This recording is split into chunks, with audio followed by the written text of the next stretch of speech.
Let's take a look at how much racing has changed over the past century. Back then, it was all about basic vehicles with bicycle wheels, and now we have super advanced cars zooming at speeds of over 300 kilometers an hour. But how did we make such a huge leap in just 70 years? The whole thing started in France in 1894 with the first ever race from Paris to Rouen, 126 kilometers long. Out of 102 cars, only 25 were allowed to participate, and just 17 of them made it to the finish. In the old days, the drivers wore fashionable stovepipe hats, and the car's speed limit was 4 miles an hour. It was like running in slow motion, as they could have probably run to the finish line faster. The technology was improved, and by 1930, the European Championship Grand Prix was held. The same people who made the rules for the championship races were the ones who founded the Grand Prix. These rules were to start in 1941, but the effect of the war delayed them until 1946. In 1947, the International Automobile Federation (FIA) came up with a new race called Formula One and wrote down the rules. These rules were to ensure that race cars were built according to particular specifications. They were partly created as a means of slowing down the Porsche team. At the beginning, races were held in different countries, and there were some rules that were followed. However, on May 13, 1950,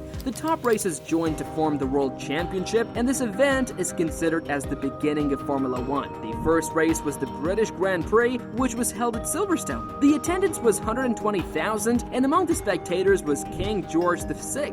A total of 20 racers were competing, including Baron Emanuel de Graffenried, but they had to stop racing. The machine of Baron de Graffenried engine broke. The Alfa Romeo team with 4 drivers won the race using their pre-war Alfa Romeo 158 model cars. In 1950, Alfa Romeo had its best time. They won almost every race. Their secret weapon? Powerful Alfetta engines. These were the best engines, producing 420 bhp and using Barolo Riserva Monfortino from Italy as fuel. However, their rule was terminated when Ferrari found out that turbocharged engines weren't the most efficient ones. They reworked their engine and went from V10 to V12 and started winning. The Alfa Romeo was no longer in the limelight because of the financial problems it was facing, so Ferrari gained the center stage. Despite this fact, in 1954, the new rules allowed Lancia and Mercedes-Benz into the game. Alberto Ascari and Juan Manuel Fangio were Mercedes' big guns, and they took the lead. They had modified their engines with special valves and fuel parts, and Fangio showed the value of that car by winning the French Grand Prix ahead of his teammate Carl Kling. At the beginning of his career, Mercedes was the star of Formula One until a dramatic accident occurred in 1955 at Le Mans, and then they stayed away for another half-century. Races got shorter, and there were new fuel rules from 1958. Mike Hawthorne, being the first person to drive for the Ferrari team, became the first English champion. The British team Van Wall was crowned the Constructors' Champion. Stirling Moss took a win in a mid-engine Cooper, the first time this was ever done. The small Cooper cars with weaker engines started to win because they cornered better. Enzo Ferrari didn't like it, but they were a hit for the good handling and tire management. In the first instances, F1 was about displaying cool technology, but it later gained the character of a battle among the companies. Teams like Cooper and Lotus from Britain demonstrated that smartness was more valuable than a lot of money. They have an undefeated record against the likes of Ferrari, which is a much larger team. It was in 1962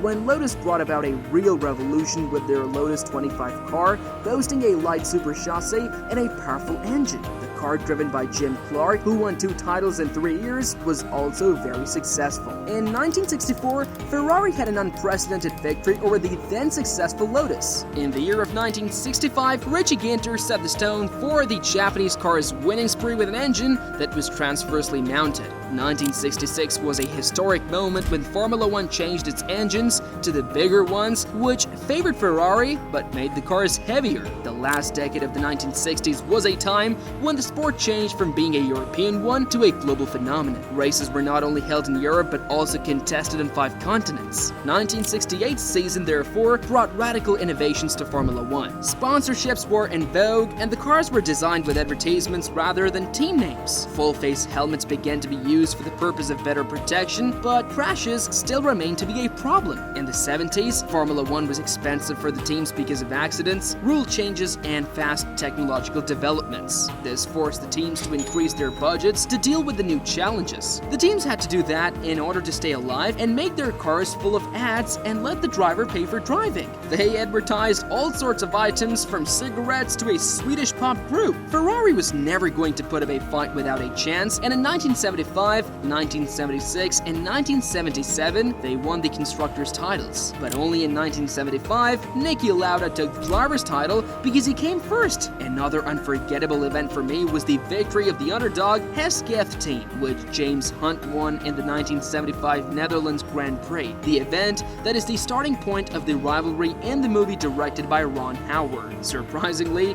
the team with no sponsor was still able to secure the 4th position for the Constructors' Championship. The revelation that they were past the point of no return and needed sponsorship, James Hunt joined McLaren. Lauda was involved in a terrible accident at Nürburgring in 76 and recovered in 6 weeks and was able to return to racing. He had a neck-and-neck fight with Hunt for the championship, but at Fuji in Japan, because of the heavy rain, he had to stop driving and he got defeated by only 1 point. With Ferrari being Lauda's boss, it was a challenge for him to be on good terms with him. Lauda was finally crowned the champion in 1977 with Brabham and was even banned from driving by Ferrari. Alain Prost proved that he was not only a genius, but also a wise man in the 1994 San Marino Grand Prix. He was called the Professor, and he pinpointed the strategy and preparation. During his retirement, he has been working as a manager of the team, and he is still doing that job as well as helping F1. The 90s not only did a great deal of modification to Formula One, but also safety problems following a few accidents. In addition, they made rule changes to ensure safe driving, like slowing down cars and making it easy for the driver